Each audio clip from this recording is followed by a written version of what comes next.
Welcome to Journalist Writings, where old souls tell new stories and journalism stays true. Today's episode asks a question we often forget to ask when we consume news: who owns it? Who owns the news? And how do money and politics shape the stories we are told or not told? And how do money and politics shape the stories we are told or not told? Let's dive in. Think about this. Every time you read a headline, watch a debate, or scroll through a breaking news alert, there's a hand behind it. Sometimes it's the journalist, but more often it's someone higher up the media house: the corporate owner, the political connection. Once upon a time, journalism was called the fourth pillar of democracy: independent, fearless, the watchdog of the people. But today, the watchdog is on a leash, often held by business magnates, political buckers, or both. Let's look at ownership in India. Some of the biggest media networks are now part of larger business empire and political parties.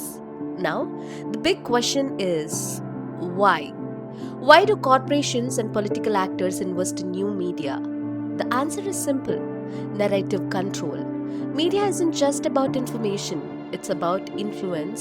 When you shape what people read, you shape what people think. And when you control both the business and the narrative,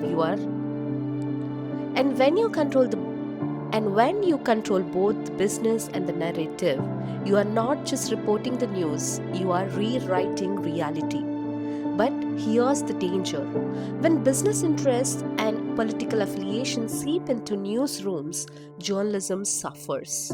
What we get is selective truth, echo chambers, manufactured outrage, important stories, rural distress, environmental distress, public healthcare gaps often get sidelined for sense. But here's the danger. When business interests and political affiliations seep into newsrooms, journalism suffers. What we get is a selective truth, echo chambers, manufactured outrage, important stories, rural distress, environmental distress, public healthcare gaps often get sidelined for sens- often get signs often get sidelined for sensationalism. Often get sidelined for sensationalism or celebrity gossip. And when a journalist dares to question the status quo, they are silenced, labeled, or shown the door. The watchdog. Remember? So, what we can do as news consumers? Here's the truth: we need to be more than passive readers. We need to question the source, follow independent media, support public interest journalism, and most importantly, recognize when the line between editorial and advertorial is getting blurred.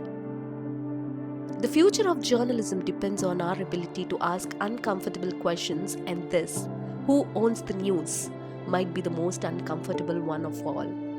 You have been listening to Journalist Writings. Real journalism isn't about noise, it's about truth. And truth doesn't fear power. If you like this episode, share it, talk about it. Let's bring back critical thinking, one story at a time. Until next time, stay curious, stay skeptical, and stay informed.